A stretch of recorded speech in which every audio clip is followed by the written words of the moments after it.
آگے دیکھیے 474 میں کہہ رہے ہیں کہ جو عورت وقت اور عدد کی عادت رکھتی ہے، ٹھیک ہے، وہ عورت جو وقت اور عدد کی عادت رکھتی ہے،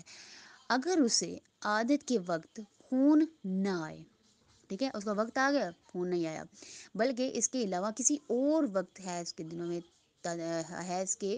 دنوں کی تعداد میں خون آئے، تو ضروری ہے کہ اسی خون کو حیض قرار دے، اسی کو کرے گی۔ ویسے تو اس کا وقت ٹائم تھوڑا چینج ہو گیا، لیکن خون وہی ہے، حیض ہی کو ہے وہ، خواہ وہ عادت کے وقت سے پہلے یا بعد میں آیا ہو، ٹھیک ہے، بے شک ابھی وقت نہیں آیا تھا، پہلے ہو گیا، پیریڈز ہو گئے، تو اسی کو حیض قرار دے گی، ٹھیک ہے، یہ نہیں سمجھے گی کہ استحاضہ ہے۔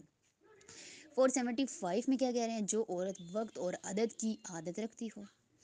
اسے عادت کے وقت 3 سے زیادہ دن تک خون آئے، لیکن اس کے دنوں کی تعداد اس کی عادت کے دنوں سے کم یا زیادہ ہو تو، اور پاک ہونے کے بعد اسے دوبارہ اتنے دنوں کے لیے خون آئے جتنی اس کی عادت ہو، تو اس کی چند صورتیں۔ پہلی صورت،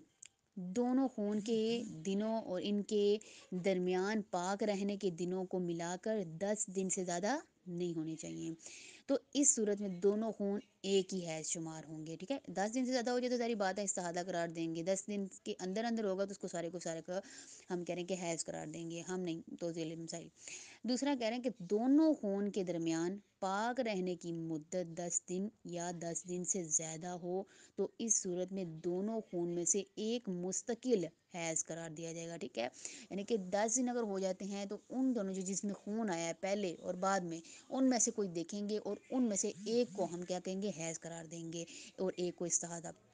تیسرا کہہ رہے ہیں ان دونوں خون کے درمیان پاک رہنے کی مدت 10 دن سے کم ہو، جبکہ یہ دونوں خون اور درمیان میں پاک رہنے کی ساری مدت مجموعی سارا ملا کے، سارا ٹھیک ہے، مجموعی سارا ملا کے مجموعی طور پر 10 دن سے زیادہ ہو، تو اس صورت میں ضروری ہے کہ پہلے آنے والے خون کو حیض اور دوسرے آنے والے خون کو استحاضہ قرار دیں گے۔